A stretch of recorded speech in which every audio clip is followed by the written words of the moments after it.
हाय। आज हम लोग फाउंडेशन ऑफ पॉलिटिकल ऑब्लिगेशन के 3 इम्पॉर्टेंट टॉपिक शुरू करने जा रहे हैं। लिबर्टी, इक्वालिटी और justice.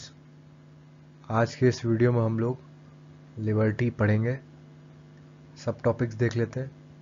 Meaning and nature of liberty, aspects of liberty, kinds of liberty और सबसे लास्ट में सेफगार्ड्स ऑफ लिबर्टी। तो शुरू करते हैं। Meaning and nature. Liberty is derive from the word Libre. Libre नाम के शब्द से बना हुआ है। The personality of an individual develops of all fundamental rights and liberty is the most important right among all the rights. तो किसी भी इंडिविजुअल की पर्सनालिटी डेवलप होने के लिए फंडामेंटल राइट्स बहुत ज़रूरी हैं और उन फंडामेंटल राइट्स में से सबसे इम्पोर्टेंट राइट है liberty. Liberty means freedom from restraints and the freedom to act as one likes. Liberty का मतलब है कि आज़ादी रुकावटों से और आज़ादी की हर इंसान जैसा वो चाहे वैसा बन सकता है। In civil society, absolute liberty is impossible to achieve as it will result into anarchy.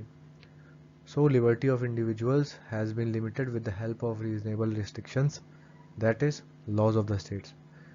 Civil society में जहाँ हम लोग रहते हैं, ऐसी सोसाइटी में एब्सोल्यूट लिबर्टी यानी पूरी की पूरी आज़ादी दे देना ये इम्पॉसिबल है, क्योंकि इससे अराजकता फैलेगी, लड़ाई झगड़े होंगे। तो लिबर्टी इंडिविजुअल्स की है, उसको उस पर रीजनेबल रिस्ट्रिक्शंस लगाई गई हैं उसको लिमिट करने के लिए, और वो रीजनेबल रिस्ट्रिक्शंस को हम लोग लॉज ऑफ द स्टेट्स यानी कानून भी कहते हैं। Liberty comes with toleration which means one have to tolerate others as it rest with liberty. तो लिबर्टी जितनी बर्दाश्त करने से भी आती है, दूसरों को बर्दाश्त करना चाहिए, यानी कि उनकी आज़ादी हमें नहीं छीननी चाहिए, उस हद तक हमें बर्दाश्त करना चाहिए लोगों को। Freedom and liberty. अब फ्रीडम और लिबर्टी में क्या डिफरेंस है ये देख लेते हैं।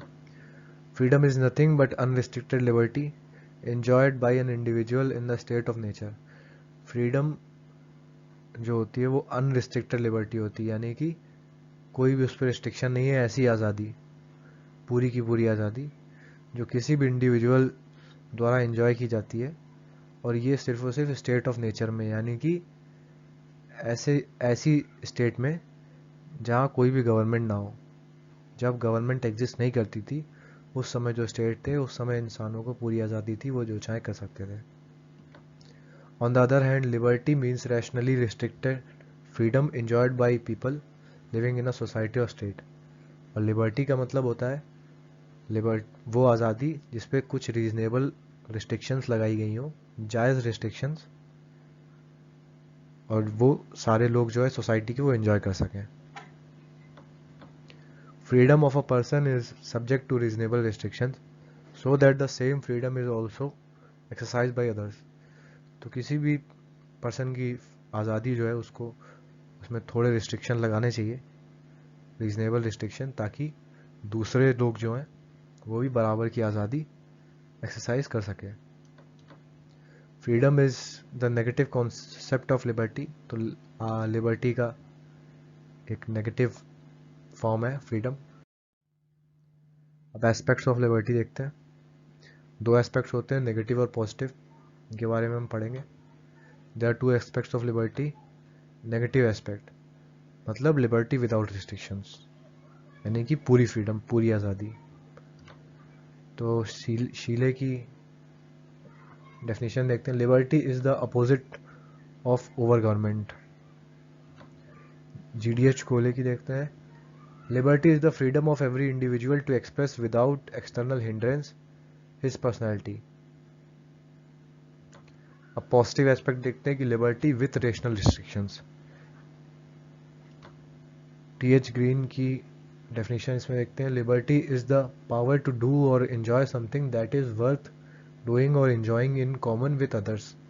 लिबर्टी वो पावर है जो हम एंजॉय कर सकते हैं और चीज़ें कर सकते हैं लोगों के साथ मिलके। मैकेशनी की डेफिनेशन देखते हैं। Freedom is not the absence of all restraints but rather the substitution of rational ones of irrational. Freedom और कुछ नहीं, सारी रिस्ट्रिक्शन हटाना फ्रीडम नहीं है, कुछ रैशनल रीजनेबल रिस्ट्रिक्शंस लगा देना और जो इरेशनल रिस्ट्रिक्शन थी उनको हटाना होता है फ्रीडम, है ना। तो ये चारों डेफिनेशन आप लिख सकते हो एग्जाम में। और आज के समय पे पॉजिटिव एस्पेक्ट ही लिबर्टी का माना जाता है, क्योंकि वही सिविल सोसाइटी में अप्लाई हो सकता है कि थोड़ी रिस्ट्रिक्शन के साथ लिबर्टी दी जाए लोगों को। जेएस मिल की डेफिनेशन बहुत इंपॉर्टेंट है और ये एग्जाम में आती हुई है। तो JS mill is regarded as the one of the stoutest defenders of liberty. उन्होंने लिबर्टी के लिए लड़ाई की थी और लिबर्टी बचाने के लिए जेएस मिल ने बहुत काम किए। He says that the state has no right to interfere in the supreme functions of the individual. However, in the social functions, the state must interfere when necessary. तो उनका कहना है जेएस मिल का कि स्टेट के पास कोई राइट नहीं है कि इंडिविजुअल के पर्सनल और सुप्रीम फंक्शन जो हैं उसमें इंटरफेयर करे, पर जो सोशल फंक्शंस हैं जिसमें सब इंडिविजुअल इन्वॉल्व होते हैं उसमें स्टेट इंटरफेयर कर सकता है अगर ज़रूरत पड़ती तो। He says that individual liberty does not mean freedom to do anything. Two restrictions are imposed with it. The individual should not harm others and ensure that people are protected from harm. He should share the work and sacrifice of the society. तो JS मिल कहते हैं कि individual liberty हमें आज़ादी नहीं देती कि हम कुछ भी कर लें, दो रिस्ट्रिक्शन लगा देती है हमारी आज़ादी पे कि हमें दूसरों को हार्म नहीं करना है और इंश्योर करना है कि सब लोग जो हैं वो प्रोटेक्टेड हैं, उनको हार्म नहीं पहुंच रहा है हमारे किसी काम से।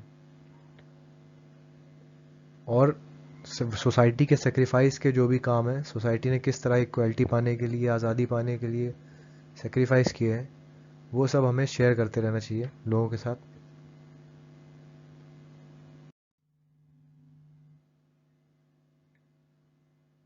Kinds of liberty. Natural liberty, तो 5 काइंड्स ऑफ लिबर्टी होंगे, इसमें से पहला है natural liberty. Natural liberty is supposed to have been enjoyed by man independently before state came into existence. Natural liberty तब उस समय पे लोग इंसान एंजॉय करते थे, ऐसा माना जाता है कि जब स्टेट नहीं आया था तब एंजॉय करते थे, यानी गवर्नमेंट का कॉन्सेप्ट नहीं आया था, लोग अपना अलग अलग रहते थे तब एंजॉय करते थे। Rousseau gave the theory of natural liberty. He said, what a man loses by the social contract is his natural liberty and an unlimited right to anything that tempt him which he can obtain. तो Rousseau ने natural liberty की definition दी हुई है। Rousseau ये कहते हैं कि social contract करके, यानी स्टेट में आके इंसान अपनी नेचुरल लिबर्टी खोता है और अनलिमिटेड राइट्स खोता है अपने, कि वो उसे जो पसंद आएगा वो पा सकता है, वो राइट्स वो खो देता है। Rousseau's political standard was the state of nature in which all men are equal.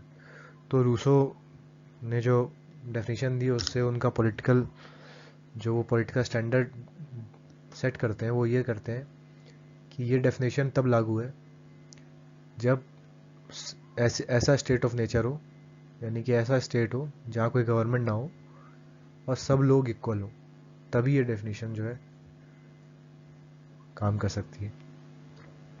Such condition of liberty is impossible in civil society because it is a licence rather than liberty to encroach one's own natural rights on others as well.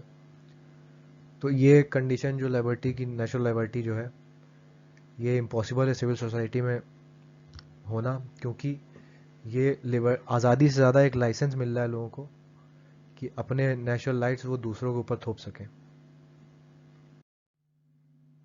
दूसरा kind है civil liberty. Civil liberty refers to the liberty enjoyed by man in a society. तो एक society में रह के जो liberty enjoy करता है कोई भी इंसान, वो सिविल लिबर्टी कहलाती है।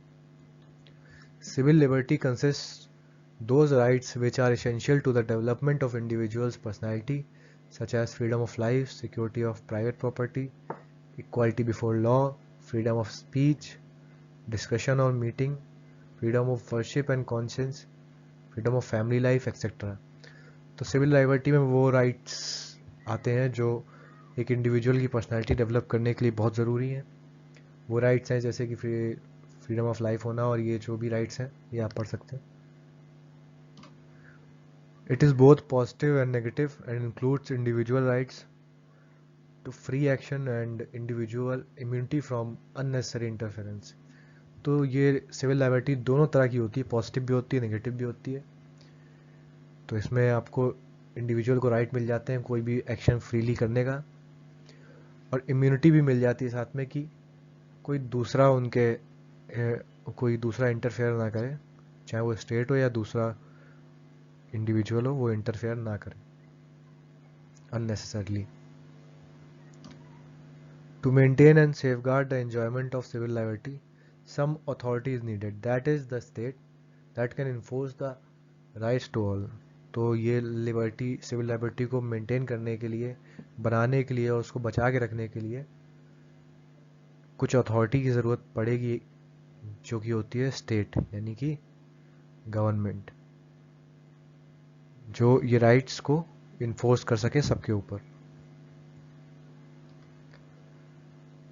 The state creates and safeguards civil liberty against the government and against other individuals or associations of individuals. तो स्टेट बनाती और सेफगार्ड करती है सिविल लिबर्टी को गवर्नमेंट के खिलाफ और दूसरे इंडिविजुअल के खिलाफ. किसी भी इंडिविजुअल की सिविल लिबर्टी स्टेट द्वारा बचाई जाती है गवर्नमेंट के एक्शन के खिलाफ और किसी भी दूसरे इंडिविजुअल या एसोसिएशन ऑफ इंडिविजुअल्स के खिलाफ. According to professor Laski, liberty is never real unless the government can be called to account whenever it invades rights and liberty. Professor Laski के अनुसार लिबर्टी कभी सच में नहीं आ सकती थी जब तक, कभी सच नहीं बन सकता सिविल लिबर्टी जब तक गवर्नमेंट को जवाबदेही ना देनी पड़े जब भी वो कभी किसी भी इंडिविजुअल का राइट और लिबर्टी के वायलेट करे. The powers of government are defined and delegated. It cannot pass the limits assigned to it. तो गवर्नमेंट की पावर जो है वो डिफाइंड होती हैं, पहले से ही फिक्स होती है कि इतनी ही पावर गवर्नमेंट पास, और डेलीगेटेड होती है यानी कि पावर जो है वो दी गई है किसी और स्टेट के बिहाफ पे. लोगों ने अपनी पावर जो है गवर्नमेंट को दी हुई है कि वो रूल्स बना सके. इस गवर्नमेंट की खुद की कोई पावर नहीं होती, वो लोगों द्वारा दी गई होती है. तो वो लिमिट जो उसको मिली हुई है उससे आगे वो नहीं काम कर सकती. In a country having a written constitution like India and USA, the extent of civil liberty and its safeguard against government are clearly prescribed. तो इंडिया और यूएसए जैसे देशों में जहाँ पे रिटन कॉन्स्टिट्यूशन है, लिखा हुआ है संविधान, ऐसे देशों में सिविल लाइबर्टी का जो एक्सटेंट होता है वो, और कितनी सिविल लाइबर्टी मिलेगी, और जो सेफगार्ड्स हैं कि सरकार के खिलाफ जो भी सेफगार्ड्स हैं ये अच्छे से प्रिस्क्राइब्ड होते हैं, तो सिविल लाइबर्टी को एक सपोर्ट मिलता है. तीसरा काइंड है political liberty. Political liberty refers to the liberty to be active in political affairs of the state. It is willing and free participation of individual in the affairs of the state. तो political liberty वो आज़ादी है जो हमें आज़ादी देती है political affairs में स्टेट के इन्वॉल्व होने में actively.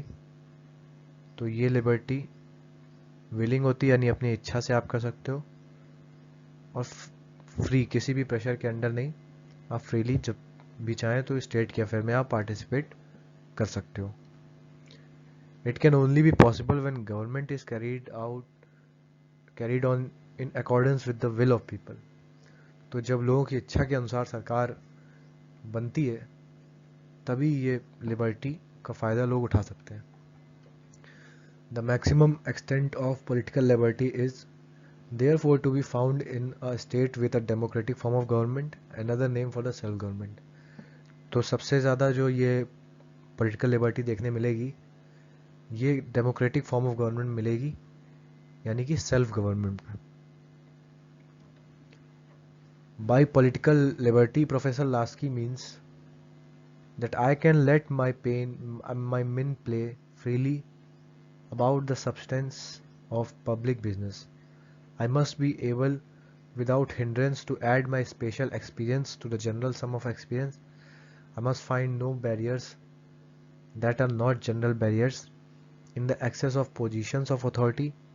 I must be able to announce my opinion and to concert with others in the announcement of opinion. तो प्रोफेसर लास्की बताते हैं पॉलिटिकल लिबर्टी के बारे में कि किसी भी इंसान को बिना किसी रुकावट के अपना एक्सपीरियंस लोगों के एक्सपीरियंस के साथ ऐड करने के लिए मौका मिलना चाहिए और किसी भी बैरियर के बिना जो अथॉरिटी यानी गवर्नमेंट में कोई भी पोजीशन लेने के लिए एक्सेस होना चाहिए और मिलके अगर लोग अपना ओपिनियन देना चाहते हैं तो ऐसा भी फ्रीडम होनी चाहिए. तो यही पॉलिटिकल लिबर्टी के इम्पोर्टेंट पॉइंट्स हैं कि आप वोट कर सको बिना किसी रुकावट के, अपना एक्सपीरियंस ऐड कर सको लोगों के ओपिनियन में और एक सरकार बन सके, और बिना किसी बैरियर के आप पब्लिक ऑफिस होल्ड कर सको.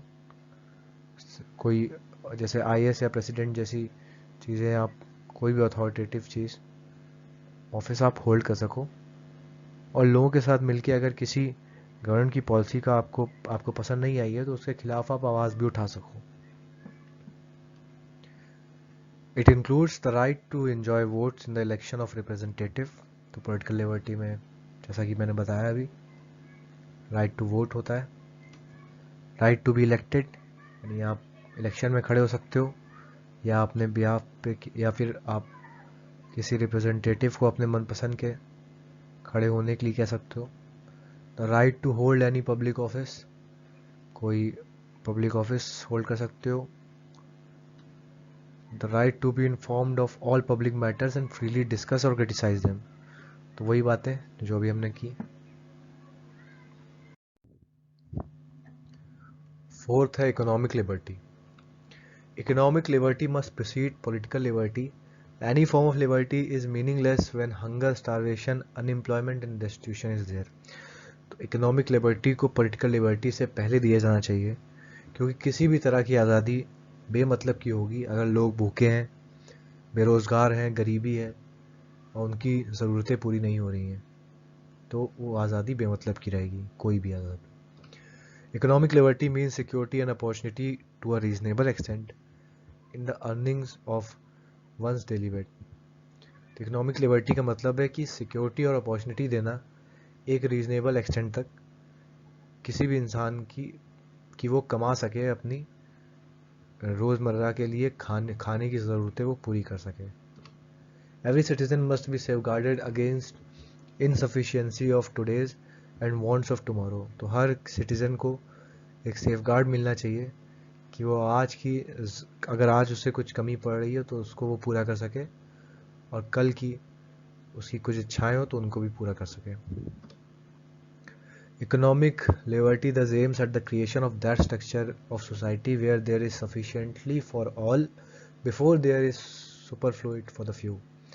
तो इकोनॉमिक लिबर्टी का उद्देश्य ऐसी सोसाइटी, ऐसा स्ट्रक्चर बनाना सोसाइटी का जहाँ पे सबके लिए सफिशिएंट रिसोर्सेज हो, ना कि कुछ लोगों के पास सब कुछ हो. Economic liberty as such implies democracy in industry by clarifying rights and control of the workers in an industry. तो इकोनॉमिक लिबर्टी इस तरह की जब होती है तो वो इंडस्ट्री में भी डेमोक्रेसी लेके आती है क्योंकि वो राइट्स वर्कर्स के जो इंडस्ट्री में काम कर रहे हैं, किसी भी इंडस्ट्री में, उनके राइट्स क्लियर करती है और उन पर कितना कंट्रोल कर सकते हैं और इंडस्ट्री कितना कंट्रोल कर सकती है उन वर्कर्स पे, वो भी क्लियर करती है ऐसी लिबर्टी। नेशनल लिबर्टी देखते हैं। National liberty exist where the state is independent और सोवरेन। नेशनल लिबर्टी यानी कि दूसरे नेशन से, दूसरे स्टेट से जब कोई स्टेट आज़ाद होता है और सोवरेन होता है, अपने फैसले खुद ले सकता है। A nation is said to be free when it is internally independent and subject to no foreign control। तो कोई भी देश तब आज़ाद कहा जाएगा जब वो इंडिपेंडेंट हो, इंटरनली भी, और कोई भी फॉरेन कंट्रोल ना कर सके उसके इंटरनल फंक्शंस को। यानी देश के अंदर वो जो भी कर रहा है उस पर किसी भी दूसरे देश का कंट्रोल ना हो। For example, India did not enjoy national liberty before August 15, 1947। यानी इंडिया को आज़ादी मिलने से पहले उसके पास नेशनल लिबर्टी नहीं थी।